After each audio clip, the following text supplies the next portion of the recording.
Nailing It, Classroom Careers, is produced by the students and staff at Assabet Valley Technical High School in Marlborough, Massachusetts.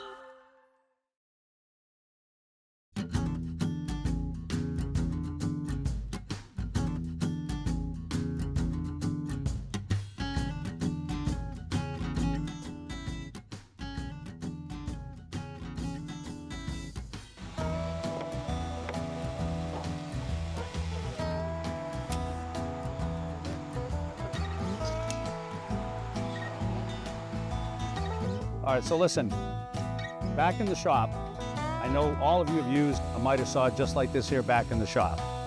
Sometimes it's set up within a permanent stand with outfeed and infeed tables. Sometimes it's set up on a portable stand like this. Because here on the job site, we need to do this all the time. Every day when we're doing work with a miter saw like this, it needs to be set up, it needs to be torn down. If those two outfeed tables are here, loosen up. On the knob, please, bring them back, tighten them down.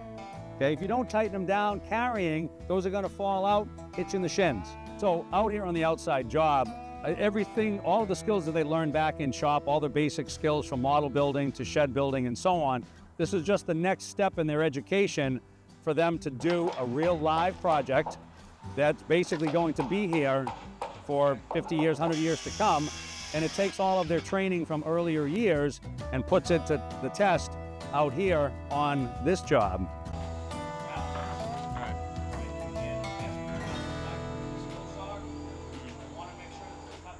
Something I'm learning during this project is definitely just a better workflow and more discipline. Just, being out here on a real job site, working on something that'll really affect something in the future.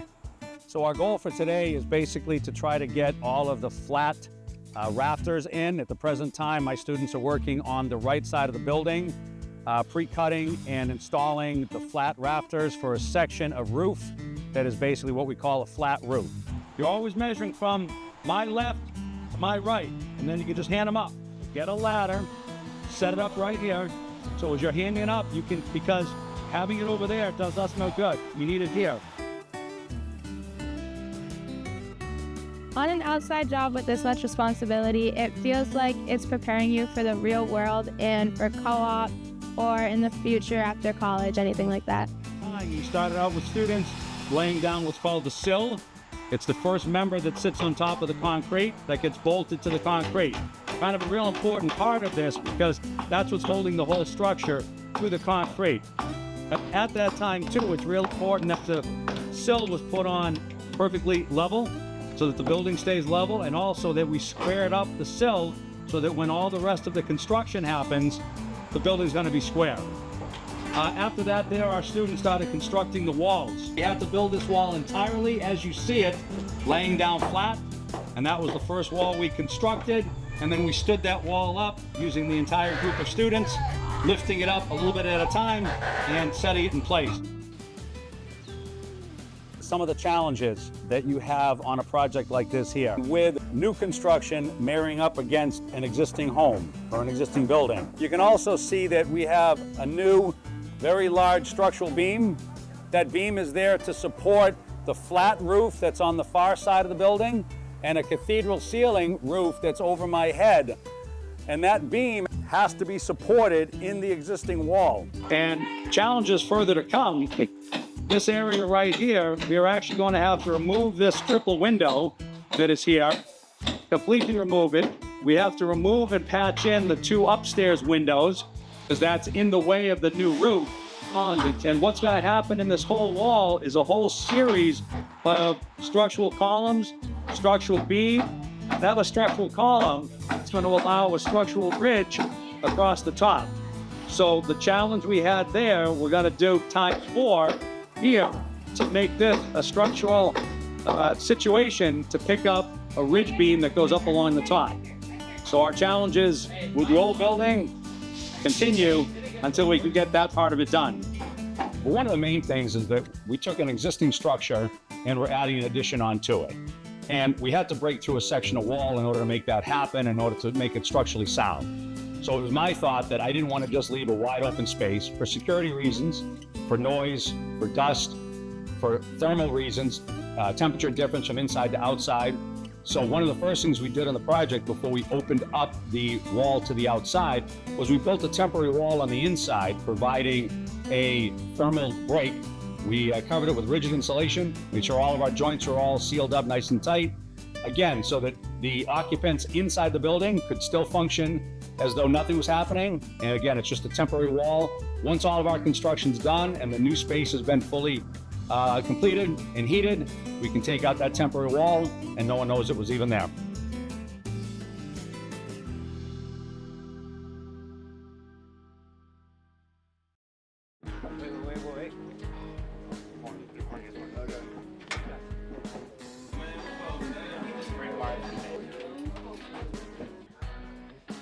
So right now what we're doing is we're taking 2 traveler wires and we're bringing that up into this conduit and threading it to that box over there.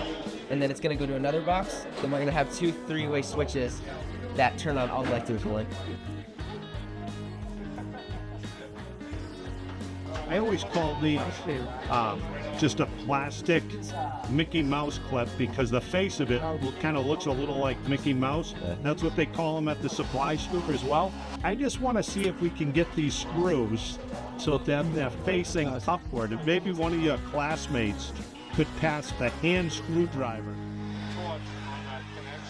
My name is Brian Malone, and I'm here at the Southborough Senior Center working with 10 of my students today, and we are working on relocating a piece of hydronic baseboard heat that's currently in the new entryway of the addition that Mr. Colson's building here. When we're relocating it, some of the challenges we have is finding a path for the feed and return to get up to the new location, and that's been a real challenge for us because of the construction prior to Mr. Colson. You look right down here, this is a piece of hydronic baseboard heat, which is in the new door opening for the addition that carpentry is building. One of the tasks we have is we have to relocate this hydronic heat from this position over to where Jace is standing.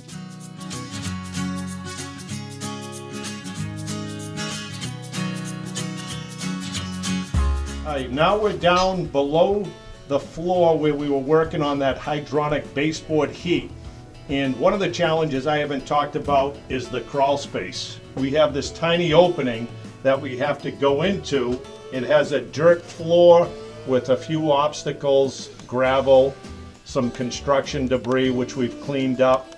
But this is part of the job that we have to work in. Working with the radiant heating, which is something that we don't give the students all that much instruction with in the shop setting. That's not part of our program that we currently do at the school, but it's a great opportunity for them to see an aspect of the plumbing trade. I kind of felt like what I did with the students off campus wasn't really relevant. And then, you know, come senior year, a lot of the students would come up to me and say, you know what, Mr. Malone, what you've done with us on the off-campus job has really helped prepare us for what we're doing in industry. It all works out. We help out the community and it helps them get prepared for industry standards. In the shop, we do have some work to do, but it's nothing compared to this. Because right here, we actually feeling like, oh, we gotta do this because like there's customers upstairs, so we have to like give some respect to that and actually do the work. Oh, like first thing, the dirt, I cannot be with the dirt. So like right now, because we go to school, like Mr. Malone do the attendance. We got everything that we need, got set up to come in the job. 4 kids working at drainage. Me and Maxwell working this water line. And the rest of the kids were working the crawl space. So like everything's set up for like everybody has a little bit to do in their work job. So this is the space that I was talking about, the crawl space. And yesterday I tried to go in right there. It's a small space for me since I'm a big guy. Yo, Ms. Malone, you think I would fit in that hole? I know you would. I was trying to go in. I had to like flat down in here. Hey, Maui, you have to keep your feet away from the existing live and Water.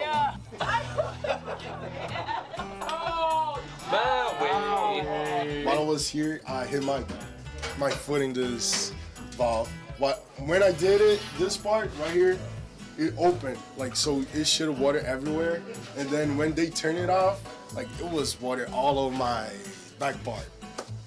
How much is the drain? Keep your heels down and you'll be good, okay? My heels are like the side of my head. We'll keep them down. I would try. Okay, go. I feel like Santa Batteries Claus, bro. charging in the other room. All right. That's all right.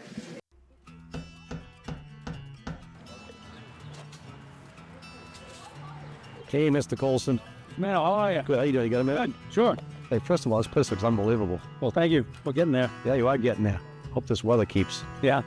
Hey, I had a couple of questions about, we've been downstairs and we're trying to figure out how we're going to get some of these home runs from A to B. A new panel going in downstairs.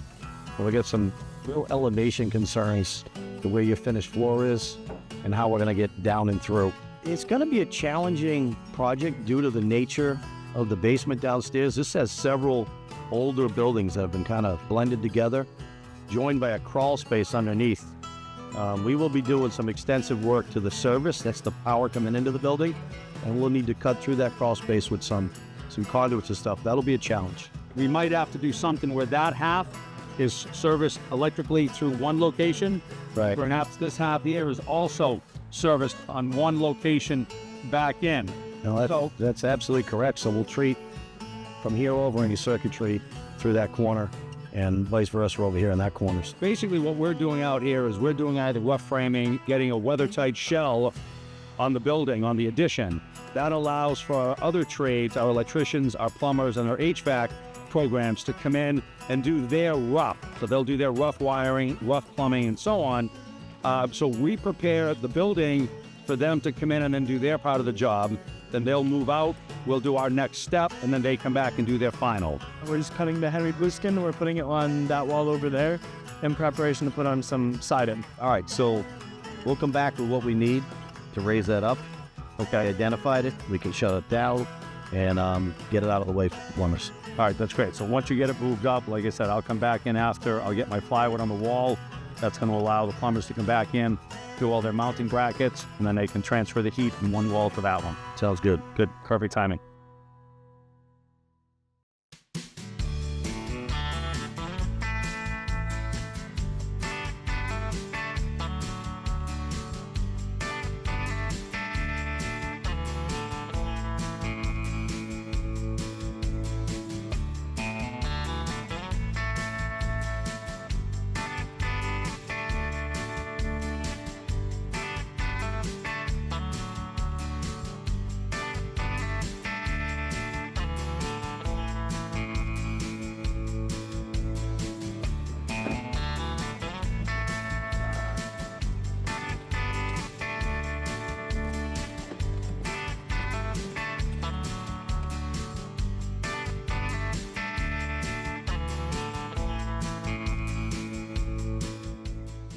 As you can see, Mr. Colson and the carpentry group have come a long way with this project.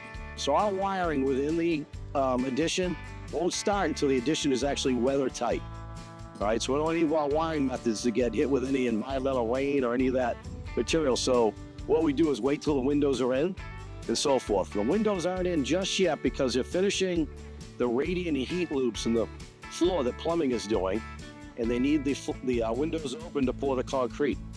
After that, they will close them up and we'll be wiring. So there are challenges, but they're all stuff that we're very comfortable working with on a site. There's a lot of interaction with the other trades, carpentry, plumbing, so forth, and the project manager and inspectional department that's here. So there's a lot of coordination, a lot of conversations that happen. The students quickly learn that it's cold out on a job site come December, and we do our best to get these things closed up so they're inside by a certain point. This one's cutting it close, but we're getting there. We do have some temporary heat that we're going to be working on next to wire inside the addition, so we keep the students warm as we work on the interior of the building. Each project has its own applications, okay, own set of wiring methods. So what they've been focusing on is the wiring methods for a building of this type occupancy. This is an occupancy, it's actually treated as an emergency shelter as well. So it changes some of the rules that we use because it would be considered a place of assembly, a place where there's more than 100 people gathered. So that changes some of our wiring methods. So we've been focusing on that. Well, we decided to upgrade some of this lighting. It's just a little adapter plugged into some lighting that's... What wiring method are you guys using here? Right now we're using EMT. That's the EMT right over there. And how will you get the wires through there? We just snake the wires through the pipe from that side over to this side, which we took electrical tape and we taped around the black, white, and green wires, and then we pushed it through the pipe over to this side, pulled it through.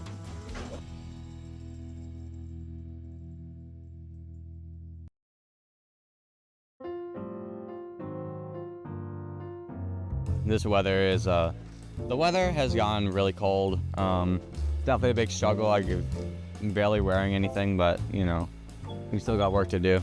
Yeah, it got a lot colder. That's the challenges of weather. It's just like, you're just cold all the time, or you're really hot all the time. You know, there's no in between. You just gotta deal with it. Just put on a lot more layers and just like, put on more gloves and some hand warmers, just whatever it takes just to get warm. The weather can affect your working environment, just, you know, you're a lot more exhausted easily. And you got Mr. Colson yelling at you. Hey guys, listen, if you're just standing around, you're gonna get cold here. So move, let's get some work done around here. So if you're standing around, you're not working, are you? You're standing around, not getting anything done. But I continue to tell my students all the time, if you're cold, you have to move. And if you're not moving, you're not working.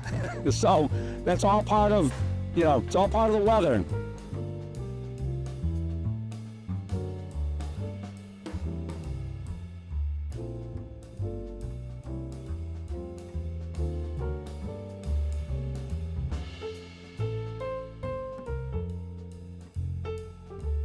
We're doing rubber roofing, which is ice and water, which is a water shield and weather shield for the roof. And then we're gonna be actually roofing it with the shingles after that.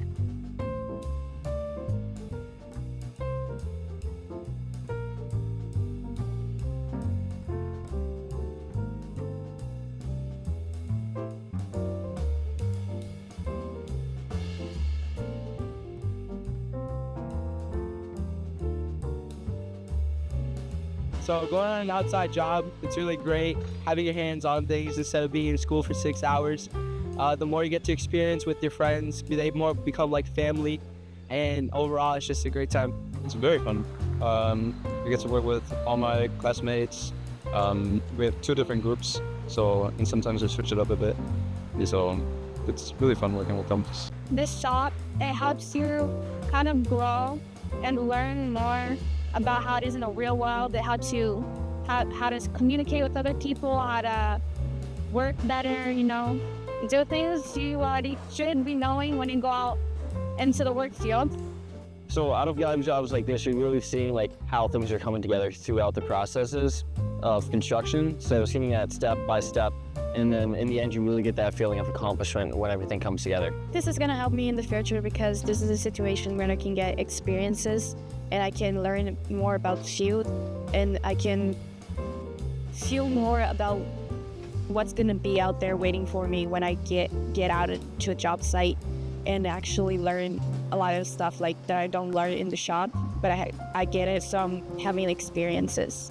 As opportunities, it definitely opens up more career paths, and it also helps when I'm at home renovating. Like if I have my own house and I want to change some things, instead of paying someone, you know, loads and loads of money, I can just do it myself, and that adds a benefit that not many people have. Pretty much just the work in general. I love learning and I love working with Mano, so it's a win-win. My leadership and mentor skills have developed on the work site because my peers, they mostly sometimes need help. So I can help them out before they go to a teacher because the teacher is super busy all the time. So being able to help people out, it's really taught me like how to be more helpful, how to be more professional with my answers and helping them out, listening to them, giving them advice, all that kind of stuff. On the next episode of Nailing It, Classroom Careers.